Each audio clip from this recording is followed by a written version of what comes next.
নমস্কাৰ বন্ধুসকল, মই হিৰেণ।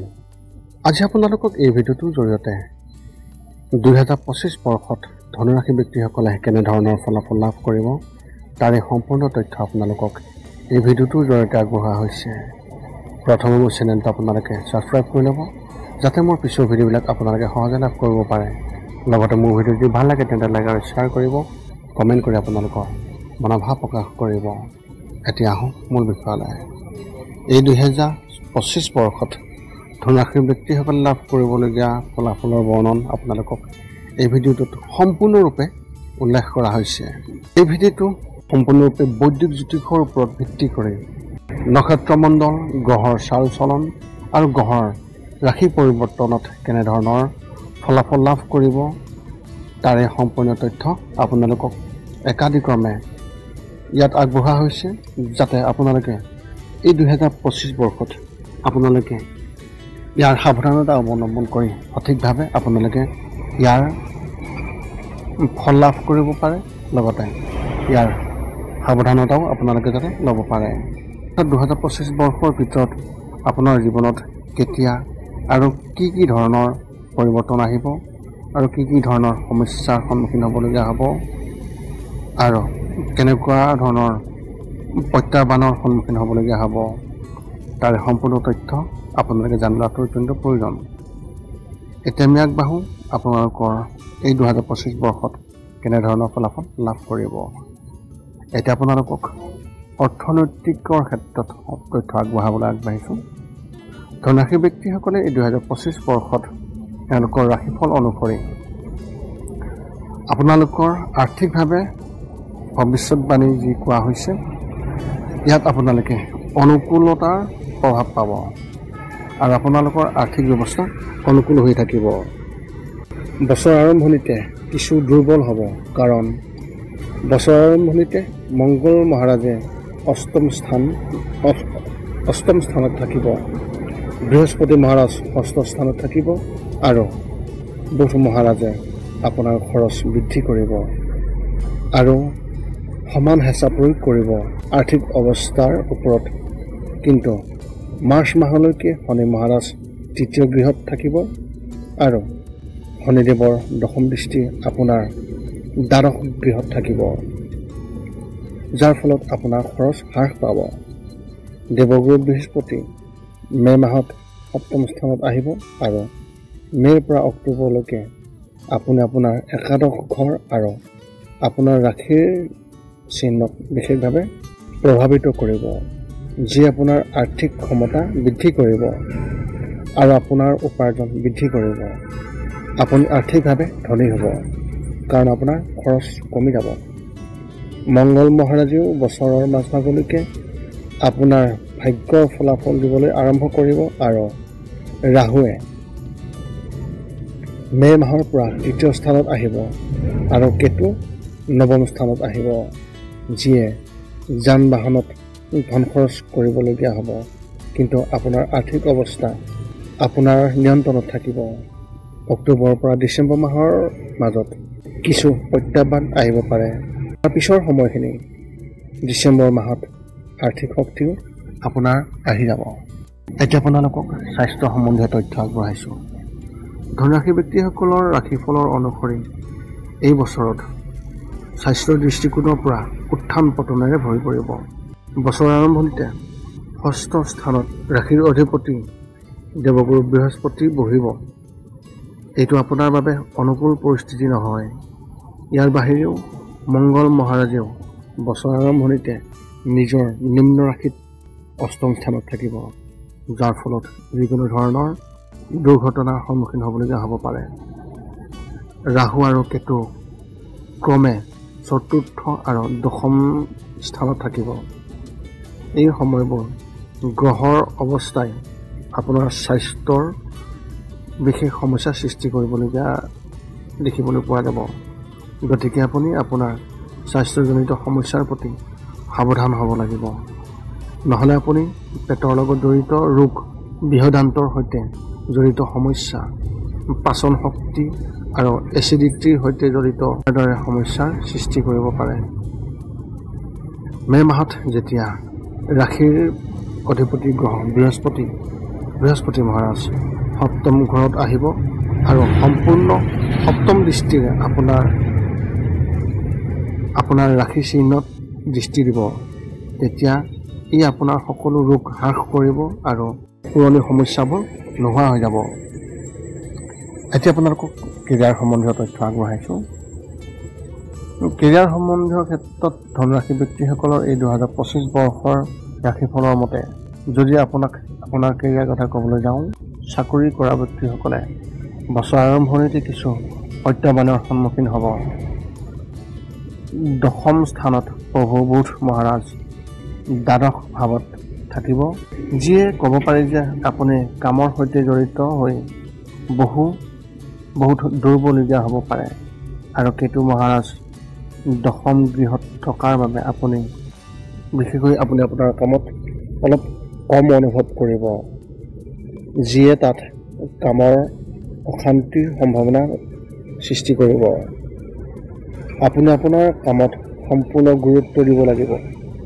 বছৰৰ মাজভাগত পৰিস্থিতি সলনি হ'ব, যেতিয়া শনি মহাৰাজে চতুৰ্থ ঘৰত বহি দশম ঘৰটোলৈ দৃষ্টি ৰাখিব, তেতিয়া আপোনাক কঠিন কৰি তুলিব। বছৰ আৰম্ভণিতে ব্যৱসায়ীসকলৰ বাবেও দুৰ্বল, কিন্তু বিদেশী যোগাযোগে আপোনাৰ ব্যৱসায়ত সফলতা দিব পাৰে। মে' মাহৰ পৰা যেতিয়া বৃহস্পতি মহাৰাজ আপোনাৰ সপ্তম স্থানত অক্টোবৰলৈকে থাকিব, তেতিয়া আপুনি আপোনাৰ ব্যৱসায়িক কাৰ্যকলাপ বৃদ্ধি কৰিব। তাৰপিছত আপোনাৰ ব্যৱসায়ত লাভ হ'ব আৰু নতুন সুবিধাৰ যোগাযোগো কৰা হ'ব। আপুনি এজন অভিজ্ঞ ব্যক্তিৰ সমৰ্থন পাব, যাৰ পৰা ব্যৱসায়ত বহুত আগবাঢ়ি যাব পাৰিব। এতিয়া আপোনালোকক শিক্ষাৰ সম্বন্ধীয় তথ্য আগবঢ়াইছোঁ। ধনুৰাশি ব্যক্তিসকলৰ যিসকল ছাত্ৰ ছাত্ৰী, তেওঁলোকৰ কথা ক'বলৈ গ'লে বছৰ আৰম্ভণি অলপ কঠিন হ'ব। পঞ্চম স্থানৰ প্ৰভু মংগল মহাৰাজে নিম্ন ৰাশি চক্ৰৰ জৰিয়তে অষ্টম স্থানত বহিব, যিয়ে শিক্ষাত বিঘিনি ঘটাব পাৰে আৰু স্বাস্থ্যৰ বিঘিনি কৰিব। এই 2025 বৰ্ষত ধনুৰাশি ব্যক্তিসকলৰ ৰাশিফলৰ মতে বছৰৰ শেষৰ ফালে আপোনাৰ শিক্ষাৰ বাবে খুবেই ভাল যেন লাগিব। এপ্ৰিলৰ পৰা আগষ্ট মাহৰ ভিতৰৰ এই সময়ছোৱা বিশেষকৈ প্ৰতিযোগিতামূলক পৰীক্ষাৰ বাবে প্ৰস্তুতি চলোৱা ছাত্ৰ ছাত্ৰীসকলৰ বাবে অধিক উপকাৰী হ'ব। এই সময়ছোৱাত আপুনি ক'ৰবাত নিৰ্বাচিত হ'ব পাৰে। উচ্চ শিক্ষা গ্ৰহণ কৰা ছাত্ৰ ছাত্ৰীসকলে বছৰৰ আৰম্ভণিতে বছৰৰ মাজভাগত বিশেষ ভাল ফলাফল পোৱাৰ সম্ভাৱনা থাকিব পাৰে আৰু লগতে আপোনাৰ প্ৰিয় বিষয়সমূহ পঢ়িবলৈও সুযোগ পাব। যদি আপুনি উচ্চ শিক্ষাৰ বাবে বিদেশলৈ যাব বিচাৰিছে, তেন্তে বছৰৰ মাজভাগলৈকে অপেক্ষা কৰিবলগীয়া হ'ব পাৰে। কিন্তু এই বছৰ আপোনাৰ শিক্ষাৰ পৰিস্থিতি শক্তিশালী হ'ব আৰু আপুনি কঠোৰ পৰিশ্ৰম কৰিব। এতিয়া আপোনালোকৰ পাৰিবাৰিক জীৱনৰ ক্ষেত্ৰত যি তথ্য, সেই তথ্য দিবলৈ আগবাঢ়িছোঁ। ধনুৰাশি ব্যক্তিসকলৰ এই 2025 বৰ্ষৰ মতে এওঁলোকৰ ৰাশিফলত যি তথ্য উদ্ঘাটন হৈছে, সেই উদ্ঘাটনৰ পৰা ক'ব পাৰি যে আপোনাৰ পাৰিবাৰিক জীৱনৰ বাবে নিশ্চিত ফলাফল আহিব। বছৰ আৰম্ভণিতে চতুৰ্থ স্থানত ৰাহু আৰু দশম স্থানৰ কেতুৱে পাৰিবাৰিক জীৱনত উঠা নামা বজাই ৰাখিব। চতুৰ্থ স্থানৰ পৰা ক'ব পাৰি যে বছৰ আৰম্ভণিতে কিছুমান স্বাস্থ্যজনিত সমস্যাক আমনি কৰিব পাৰে। গতিকে স্বাস্থ্যজনিত সমস্যাৰ প্ৰতি সাৱধানতা অৱলম্বন কৰিব লাগিব। বছৰ মাজভাগত ৰাহু মহাৰাজে তৃতীয় স্থানত যাব আৰু কেতু মহাৰাজ নৱম স্থানত আহিব আৰু শনি মহাৰাজে মাৰ্চৰ শেষৰ ফালে চতুৰ্থ গৃহত আহিব, যিয়ে পাৰিবাৰিক জীৱনৰ কিছু সমস্যা হ্ৰাস কৰিব পাৰে। কিন্তু পিতৃ মাতৃক আপুনি মনোযোগ দিবলগীয়া হ'ব পাৰে। ভাই ভনীৰ সৈতে সম্পৰ্ক শক্তিশালী হ'ব, তথাপিও তেওঁলোকৰ কিছুমান সমস্যা হ'ব পাৰে, যিবোৰ আপুনি মনোযোগ দিব লাগিব আৰু তেওঁলোকক সহায় কৰিবলৈ সাজু হ'ব লাগিব। এই বছৰ আপুনি ভাই ভনীৰ পৰা সুখ পাব আৰু আপোনাৰ তেওঁলোকৰ পৰাও আপুনি মৰম বুটলিব পাৰিব। এতিয়া আপোনালোকক আগবাঢ়িছোঁ বৈবাহিক জীৱনৰ ক্ষেত্ৰত যি তথ্য সেই তথ্য। ধনুৰাশি ব্যক্তিসকলৰ এই 2025 বৰ্ষৰ ৰাশিফলৰ মতে যদি আপোনাক ক'বলৈ যাওঁ তেন্তে বছৰৰ আৰম্ভণি দুৰ্বল হ'ব। সূৰ্য মহাৰাজে আপোনাৰ ৰাশিত বহি সপ্তম ঘৰটোত দৃষ্টি ৰাখিব। আনহাতে সপ্তম গৃহৰ প্ৰভু বুধ মহাৰাজ দ্বাদশ ভাৱত থাকিব আৰু মংগল মহাৰাজে নিম্ন ৰাশিচক্ৰৰ দ্বাৰা অষ্টম স্থানত থাকিব। যাতে এইবাৰ বৈবাহিক জীৱনত আপোনাৰ বৈবাহিক সম্পৰ্কৰ বাবে অনুকূল বুলি ক'ব নোৱাৰি। এই সময়ছোৱাত আপোনাক দুয়োৰে মাজত বৈবাহিক জীৱনত জটিলতা বৃদ্ধি পাব পাৰে। তাৰ বাবে আপোনালোকে নিজকে ইজনে সিজনক সান্তনা দিব লাগিব। নিজৰ মাজতে ধাৰণাৰ পাৰ্থক্য থাকিব পাৰে, যুদ্ধ কাজিয়া হ'ব পাৰে আৰু স্বাস্থ্যজনিত সমস্যাই আপোনাৰ পত্নী বা আপোনাৰ স্বামীক আমনি কৰিব পাৰে। কিন্তু দেৱগুৰু বৃহস্পতিৰ সপ্তম স্থানত মে' মাহত প্ৰৱেশ কৰাৰ লগে লগে মংগল মহাৰাজে নিজৰ আৱেগৰ পৰা ওলাই আহিব। কিছু সমস্যা হ্ৰাস পাব, পৰিস্থিতি ক্ৰমান্বয়ে শান্ত হ'বলৈ ধৰিব। আপোনাৰ পত্নী বা আপোনাৰ স্বামীৰ পৰা আপুনি সমৰ্থন পাব। তেওঁলোকে আপোনাক আন কামত সহায় কৰিব। আপুনি আপোনাৰ মাজত এটা ভাল সম্পৰ্ক ৰচিব পাৰিব বা আপোনাৰ সম্পৰ্ক ভালকৈ বজাই ৰাখিব পাৰিব। আপুনি অনুভৱ কৰিব যে আপোনাৰ জীৱনসংগী সঁচাকৈয়ে আপোনাৰ বাবে বিশেষ। তেওঁলোকৰ লগত ভালভাৱে ভ্ৰমণ কৰি ধৰ্মীয় স্থানলৈ যোৱাৰ সুযোগ থাকিব, যিয়ে আপোনাৰ সম্পৰ্ক বিশেষভাৱে পৰিপক্ক কৰিব। এতিয়া আপোনালোকক প্ৰেমৰ সম্বন্ধীয় যি তথ্য সেই তথ্য দিবলৈ আগবাঢ়িছোঁ।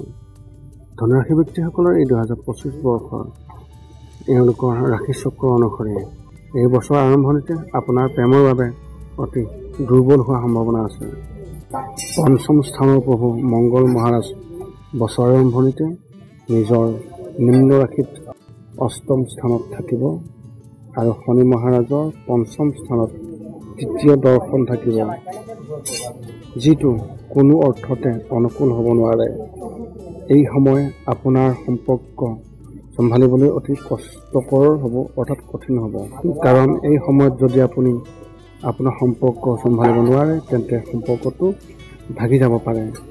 কিন্তু জানুৱাৰীৰ পৰা এপ্ৰিলৰ এই সময়কণ, অৰ্থাৎ এই 3 সপ্তাহৰ ভিতৰত মংগল মহাৰাজ সপ্তম স্থানত আহিব, য'ত দেখা যাব যে আপুনি আপোনাৰ প্ৰিয়জনৰ লগত কথা পাতিব পাৰে আৰু ইয়াত সফলতা লাভ কৰিব পাৰে।